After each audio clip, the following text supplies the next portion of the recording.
사랑하는 고대교회 가족 여러분, 오늘도 평안하셨습니까? 오늘은 2020년 4월 15일 수요일입니다. 투표하는 날이었죠. 투표 다들 잘 하셨죠? 어느 분이 총선에 들어가는 그 비용을 유권자 수로 이렇게 나눠보니까 4,400만 원, 4,400 얼마? 60만 원, 62만 원인가 뭐 그쯤 된다고 합니다. 한 표가 말이야, 한 표가. 야, 이 대단히 중요한 한 표예요. 그러니까 그냥 휙 포기해버리기엔, 투표 안 하고 그냥 놀러 가버리기엔 뭐 어찌 되겠지라고 하기에는 이렇게까지 돈을 많이 들여야 하는 일인가? 한번 다시 생각해 보게 하는 그런 숫자였습니다. 그분의 계산이었어요. 이 한 표의 가치라는 게 이 돈으로만 계산할 수는 없겠지만 어쨌든 이 자유민주주의에서 이 투표로서 자기의 의지와 생각을 표현한다는 거, 정치에 참여한다는 것은 정말 중요한 일입니다. 미얀마 민주화 운동으로 유명한 아웅산 수치 여사가 이런 얘기를 했다 그러죠. 당신은 정치에 관심이 없겠지만 정치는 당신을 생각한다. 당신은 정치에 관심이 없어도 정치는 당신을 생각한다. 이렇게 했다, 이런 말을 했다고 합니다. 한 국가에 속한 이상 국민 어느 누구도요, 정치와 상관없는 삶을 살 수 없다는 얘기죠. 내가 몰라도 이미 나는 그 안에 들어가 있는 삶을 살고 있다는 거예요. 내일이면은 개표 결과, 이 투표 총선의 선거의 결과를 볼 수 있다고 합니다. 어느 쪽이든 간에 그 결과를 통해서 대한민국의 미래를 어느 정도 예측해 볼 수 있겠어요. 어느 쪽이 됐든 간에 하나님의 뜻이 이루어지고 하나님의 의를 행하는 대한민국이 세워지기를 간절히 기도드리고 또한 믿습니다. 요한복음 6장 41절 51절 이렇게 오늘 또 묵상해 봅시다. 요한복음 6장 41절에서 51절입니다. 제가 읽어드릴게요. 자기가 하늘에서 내려온 떡이라 하심으로 유대인들이 예수에 대하여 수군거려 이르되 이는 요셉의 아들 예수가 아니냐. 그 부모를 우리가 아는데 자기가 지금 어찌하여 하늘에서 내려왔다 하느냐. 예수께서 대답하여 이르시되 너희는 서로 수군거리지 말라. 나를 보내신 아버지께서 이끌지 아니하시면 아무도 내게 올 수 없으니 오는 그를 내가 마지막 날에 다시 살리리라. 선지자의 글에 그들이 다 하나님의 가르치심을 받으리라. 기록되었은즉 아버지께 듣고 배운 사람마다 내게로 오느니라. 이는 아버지를 본 자가 있다는 것이 아니니라. 오직 하나님에게서 온 자만 아버지를 보았느니라. 진실로 진실로 너희에게 이르노니 믿는 자는 영생을 가졌나니 내가 곧 생명의 떡이니라. 너희 조상들은 광야에서 만나를 먹었어도 죽었거니와 이는 하늘에서 내려오는 떡이니 사람으로 하여금 먹고 죽지 아니하게 하는 것이니라. 나는 하늘에서 내려온 살아있는 떡이니 사람이 이 떡을 먹으면 영생하리라. 내가 줄 떡은 곧 세상의 생명을 위한 내 살이니라 하시니라. 아멘.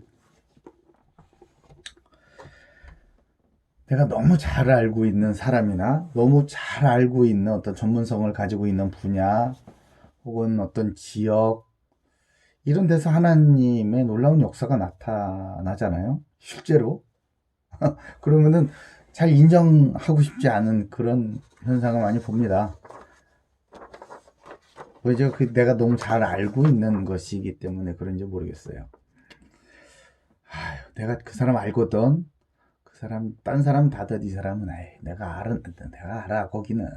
그 분야는 내가 전문가야. 내가 알거든. 이런 일이 있을 수가 없어. 다른 건 몰라도 이건 안 되는 거야. 라는 반응들을 보이기 십상이에요. 오늘 정말 오랜만에, 한 7년 만에, 저의 중학교 친구, 아주 친한 친구에게서 연락이 왔어요. 카톡이 하나 왔습니다. 살아있냐? 이렇게 하고 왔어요. 정말 친한 친구입니다. 제가 신학을 한다고 그러고, 이제 뭐, 본격적으로 말만 하는 게 아니라, 이렇게 실제로 학교를 다니고, 뭐, 전도사가를 한다고 그러고, 뭐, 이렇게 얘기를 하니까, 처음에 농담으로 그러는 줄 알았다가, 나중에는 이제 버럭 화를 내면서, 정신 차려라는 식으로 이렇게 한번 얘기를 했었던, 음, 그 친구예요. 그 뒤로, 어, 사실은 생활이 너무 다르니까 서로 연락이 끊긴 상태로 이렇게 쭉 지나왔었습니다. 그러다가 어, 갑자기 연락이 왔어요. 그래서 이제 이전에 저한테 했었던 얘기, 이제 뭐 친하니까 또 한 번 연락하면 또 금방 가까워지지 않습니까? 저는 그 친구를 위해서 늘 기도하고 있었거든요. 기뻤죠. 기도하던 사람이 친한 친구가 이렇게 다시 연락이 되니까 먼저 연락이 오고 이러니 얼마나 기쁩니까? 그래서 얼른 전화를 서로 연락을 해가지고 제가 연락을 하고 또 오늘 통화를 많이 했어요. 그 친구가 저한테 그랬었거든요. 예전에 너 진짜 목사가 될 것 같으면은 앞으로 나한테 연락하지 마. 이런 얘기를 했었거든요. 그 얘기를 하면서 왜 그랬냐? 응? 너 그래서 가지고 내가 일부러 연락 안 한 거야라고 이제 그냥 얘기를 했어요. 공부하느라고 사실은 사역하느라고 이전에 가까웠었던 친한 친구들하고 가까이 지낼 이유가 없었거든요. 이렇게 주제가 너무 달라서 그런 얘기를 이제 우스갯소리를 하니까 그때는 그랬다는 거예요. 어, 네가 다른 사람은 몰라도 내가 너를 아는데 네가 목사가 된다는 건 말도 안 된다. 이런 의미로 정신 차려라. 그런 소리 하지 마라. 이런 뜻으로 얘기했다고 그러더라고요. 그래서 둘이 아주 웃었습니다. 예, 맞아요. 예수님을 이렇게 따라다녔었던 오병이어를 나눠 먹었었던 얻어 먹었었던 그 무리인 유대인들 그 유대인들이요 예수님께서 평범한 그 나사렛의 그 시골 목수인 그 요셉의 아들인 것을 너무나 잘 알고 있었기 때문에 이 사람이 어쩌다가 보니까 뭐 이렇게 먹이고 뭐 사람들을 치료하고 이런 놀라운 재주를 부리게 된지 모르겠지만 하늘에서 내려온 곧 하늘에서 내려온 참된 양식이다. 이렇게 얘기를 하니까 도저히 받아들일 수가 없는 거예요. 하나님의 아들이라는 것. 하나님으로부터 보내심을 받아서 이 땅에 사람들에게 생명을 주시기 위해서 내려오신 그 하늘의 양식 생명의 떡이라고 하니까 이걸 받아들일 수가 없는 거죠. 넌 아니야 이런 식인 거예요. 이 예수님은 그들을 보면서 말씀하십니다. 아버지께서 보내시지 아니하면 아무도 예수님께 나올 수 없다. 곧 예수님을 봐도 알아보는 자가 없다고 하신 거예요. 그러면서 아버지께서 보내신 그 사람은 마지막에 다시 살리실 것이다. 이렇게 말씀하십니다. 이 부활의 생명, 영생을 얻게 하는 그것은요, 오직 예수님을 통해서만 얻게 되는 것이고, 그 예수님을 알아본다는 거죠. 예수님 앞으로 아버지께서 보내시니까. 이는 누구나 예수님께 나올 수 있는 것이 아니라 곧 내 의지로 내가 결정해서 나 오늘서부터 예수 믿어야지 이게 아니고요. 하나님께 듣고 배운 사람 곧 하나님께서 예비한 사람 구원하시기로 작정한 그 사람은 예수님께 나오게 되고 예수님을 통하여 하나님 아버지를 보게 된다라고 이렇게 말씀하여 주시는 겁니다. 예수님 믿는다는 거 있잖아요. 그것은 저 여러분의 이성적인 사고와 합리적인 증거 이런 것들 가지고 믿어지는 건 아니에요.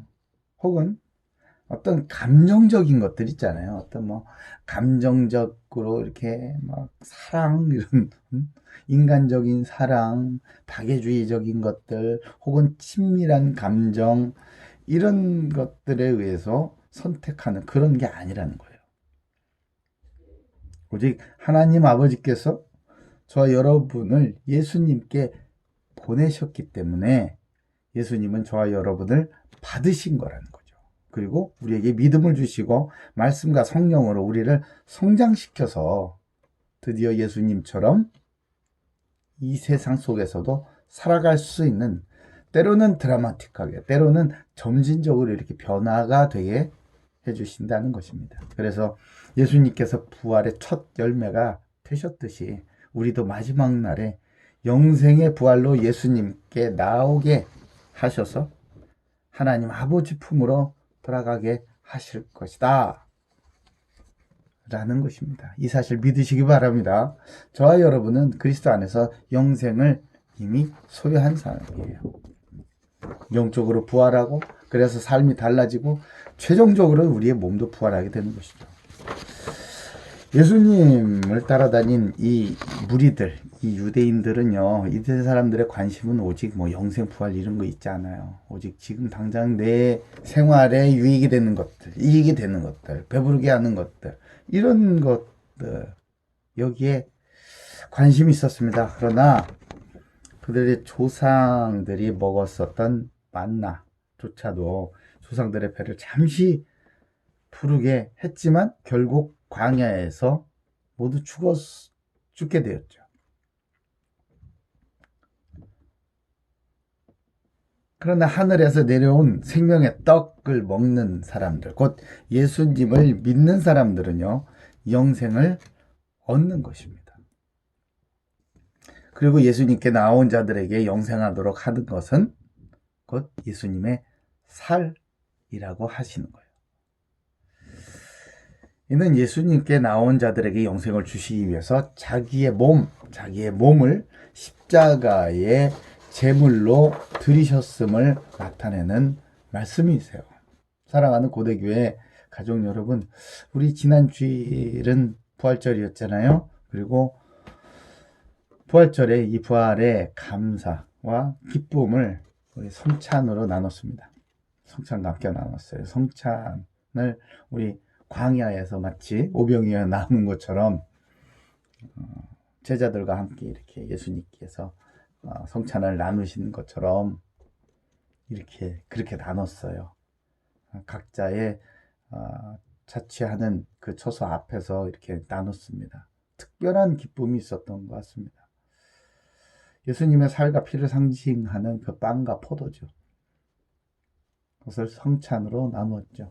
그것을 우리가 받아 마실 때 믿음 가운데 예수님과 살과 피로 변화되어서 우리의 삶도 역시 변화되게, 이미 그리스도 안에서 우리가 하나임을, 그리스도의 지체가 되었음을 확인케 해주고 우리의 삶을 변화하게 하는 그런 결단의 시간이 되었었던 것이죠. 이는 마치 예수님께서 자신을 보내신 하나님 아버지의 뜻을 따라서 자신의 몸을 또 자신의 피를 그 아버지의 뜻을 이루기 위하여서 온 인류의 구원을 위해 십자가에 못 박혀 드리신, 자기 자신의 몸과 피를 드리신 것, 그것을 이 성찬을 통하여서 다시 재현하고 기리는 것입니다. 그 그리스도의 은혜로 말미암아 우리는 그리스도 안에서 하나님의 사랑의 선물인 영생을 얻게 되었습니다. 그 영생을 얻은 모든 사람, 모든 교회는요, 3일 만에 무덤을 열고 부활하신 예수님처럼 반드시 부활하게 되어 있습니다. 우리 고대교회 모든 가족들, 예수 그리스도를 믿음으로 이미 영생 부활을 소유하였으므로 예수님처럼 우리의 삶을 영혼 구원을 위하여 하나님의 뜻과 하나님의 나라와 하나님의 의를 위하여 사용할 때 많은 사람들이 예수님을 믿고 영생하는 데 쓰임받는 그런 담대한 영생의 또 부활의 비밀이 우리의 삶의 기준으로 자리 잡히게 될 것입니다. 그럴 때 우리는 부활의 증인으로 서게 되는 거예요. 이 축복이 저와 여러분에게 날마다 임하고 넘치길 예수님의 이름으로 축복합니다. 감사합니다, 주님. 예수님께서 우리에게 생명의 떡이요. 예수님은 하늘에서 아버지로부터 내려오신 우리 부활의 증거요, 또 삶의 떡인 줄로 믿습니다. 아버지, 이 부활의 영생을 우리에게 나눠주심을 감사드리고, 십자가로 말미암아 자기 자신을 들여서 많은 생명을 살리신 것처럼 우리도 그리스도 안에서 함께 부활의 생명을 누려 우리의 몸과 우리의 삶을, 우리의 모든 헌신을 생명 살리는데 사용하여 부활의 증인들로 각각 연구하고 섬기는 그 현장에서, 분야에서 세워짐으로 아버지께 영광을 돌리는 하나님의 자녀들 다 되게 주여 축복해 주시옵소서. 날마다 부활의 증인이 되게 하시고 날마다 영생을 가진 자답게 담대하게 살아가게 하옵소서.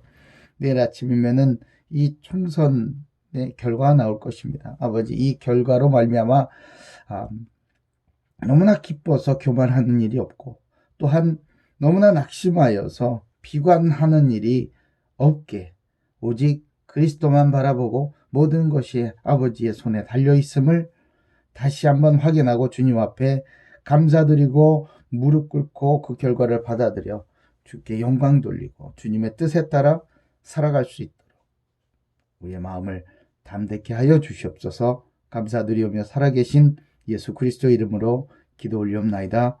아멘. 자, 내일 만납시다.